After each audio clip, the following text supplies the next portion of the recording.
Before we begin this video, we just want to speak about our new partnership with the mobile sports app called Locker. Locker is a new sports app whose mission it is to centralise premium sports content and put the power in the hands of fans to personalise their world of sport from sources they love and trust. It's recently launched and is available in UK and Irish app stores. It's free to download and it's great for football fans, so ahead of the internationals, give it a download and let us know what you think. We will be announcing more about this partnership in the coming weeks, but you can list your favourite club, whether it's in the Premier League, whether it's in the Scottish League, whether it's in League of Ireland, and you can have all your stuff listed in a feed designated to you, and you can get push notifications as well to your club. So check it out, it's free to download and the link is in the bio.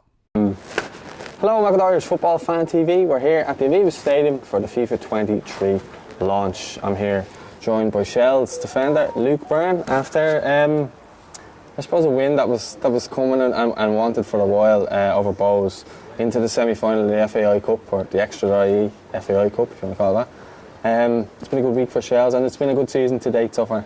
It has, Paul, yeah. No, it's been, look, obviously a huge result for us on Sunday. Biggest game of the season, best performance of the season, so you're delighted with that. And yeah, the season as a whole has gone well. You know, we would like to have more points in the league, excuse me. But there's still a lot of points to play for, starting with a big game tomorrow. I suppose we'll come back to the game tomorrow, but just from looking at, you know, the new manager coming in, there was talks, you know, Ian Morris had left, well, he was sacked. Then there was Damien came in, and there was all the kind of, what are you doing sacking the manager, who gets you promoted? Damien Duff came in, everybody who, there's anyone within the league that weren't anything to do with Shells were saying he's going to flop, he's going to do this and that. Look, by any means you look at the season, it's been a good season regardless. I think staying up for Shells this season was going to be a good season, so to be sitting where Shells are and in the semi-final of a cup, it's been a good season so far. Maybe want to climb a few places in the league, but you still have time to do that. 100%, yeah. Look, we're very ambitious. We know naturally with any club being promoted, the main goal is to stay up. We've gone up down the last few years, and Shelbourne can't be a yo-yo club, so it was our first goal, obviously. But I was confident with the manager and the coaches that he brought in, and with the players that he signed, that like we could be more ambitious. And look, we're sitting at the moment 7th. Would like to finish the season up, you know, a few places above that, a couple of places above that if possible. I still think it's a live option with the games we have coming up. Put a marker down against Bows the other day that we can hit a high level of performance, and if we get close to that between now and the end of the season, most weeks, I think we'll pick up a lot of points. Yeah, and even just you kind of look at some of the younger lads who've came in and have done brilliantly, like Cam Ledwich, which I know Damien's, you know, public came out and backed because he got a bit of criticism early in the season. He's been excellent. He maybe hasn't played as often, but he has been excellent when he plays. Jad as well, who would have coached as well. Gavin in midfield as well, who've all come in and played their part this season, and you know they don't look out of place at all, which is, I suppose, a credit to the players and the manager that these lads are able to come in, settle into the environment, and when they come in they're able to play their football. And I might be missing a couple of players there as well, but I mean, you're kind of looking at it, it bodes well for the future, the way the club is going. Of course, like, you know, you've got Brian McManus, Cameron Ledwidge, Jack Moylan, Gavin Malloy, Chad Akiki, all 20 and under, playing their first ever season in the League of Ireland Premier Division and doing it together, and trying to play a style of football that's demanding, and they've adapted amazingly well, and I think it's really promising. You know, they're all going to be at the football club next season and hopefully beyond, and there's a huge scope for development there with those boys, and please God they make up the nucleus of the team going forward. And I think that's another, you know, potentially exciting thing to remember when you look at the Shells team is it's very young, it's very new, and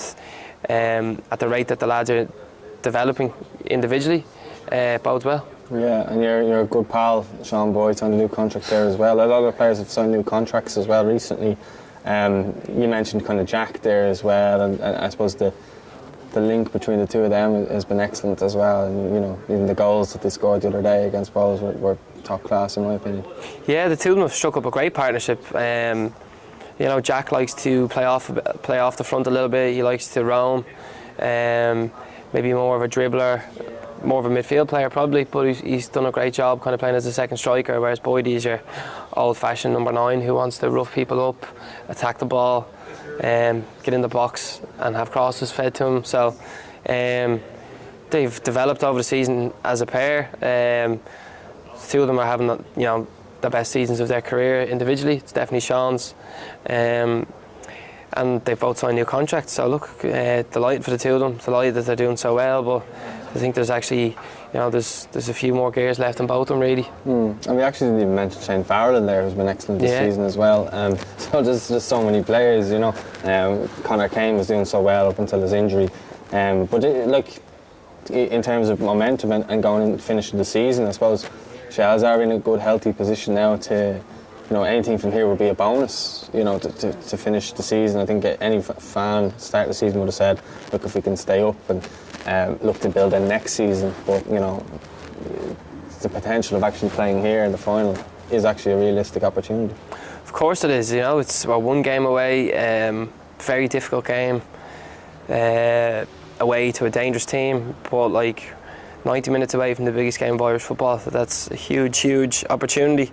And you know, I've come up short in a couple of semi-finals for myself in my career, and I don't, you know, it's not a nice feeling being that close to getting here. And obviously, naturally, we're focusing on the league games that are you know, immediately in front of us. But that semi-final is going to be a huge game, and one that we're going to do absolutely everything in our power to win. Yeah, I know Damien's actually gone on and spoken earlier on in the season about, you know, wanting to win the cup and stuff like that. And I suppose from someone who's won so much from him, how much of a driving force is he, you know, in these games, and does he get into your head before the game how important, you know, each round of the cup is? Yeah, it's something he spoke to us about very early in the season, Paul. Like, I think he came to this final last year, and he said to us, I think he's gone on record as saying that, like, he envisioned, you know, potentially one day managing a club here in the final and what it would mean to him. And like I said, we're 90 minutes away from, you know, him realising that dream, but, you know, it won't stop there. It'll be, you know, if we want to win the semi-final, then we want to win the final. You know, like you said yourself, he's won so much, he's a winner. He wouldn't be content for just getting to the final. It would, you know, he'd want to finish the job then, but we know that there's a lot of football to be played before that. Yeah, there's definitely still a lot to do, but if you kind of look at it, you know, Shelbourne have beaten Derry so far this season, if that's the case. Have beaten Treaty last season as well, so there's kind of ways of looking at it that way, that if you can get past Waterford, that there's an opportunity there that you wouldn't be massive underdogs. No, absolutely not. Still underdogs, but not massive, if it's Derry. Yeah, if it's Derry, naturally they would be the favourites regardless of who comes through our semi-final.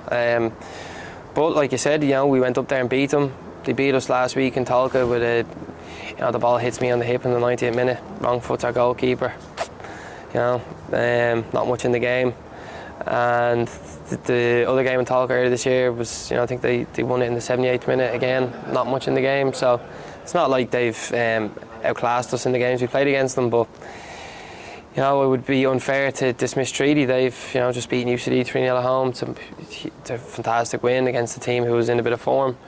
But like, I really haven't spent any time actually thinking about who we would play. To be honest, I've just been picturing that Waterford semi-final.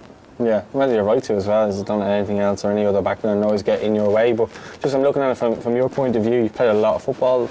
You know, this season is probably the most you've played consistently in a long time, and obviously in that centre half position you seem to be the leader now at Chelsea, yourself and Brendan, but you seem to be kind of like the heartbeat and the manager's eyes and ears on the pitch.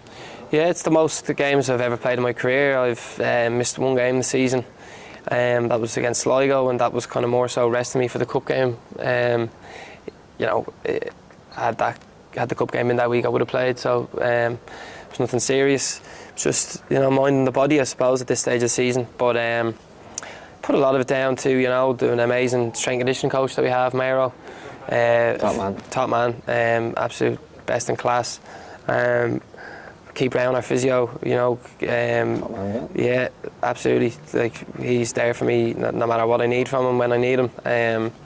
and then I would work very hard at my own recovery, my own strength program. I know at this stage of my career what my body needs, and the manager's very good like that. He knows that I might not necessarily need to train every Monday morning or Tuesday morning, as long as I'm available and able to play well on a Friday. And he's put that trust in me, and you're like the modern day Paul McGrath. Yeah, well, here the lads call me Paul McGrath, they call me Deadly King, but there's plenty more football left in me.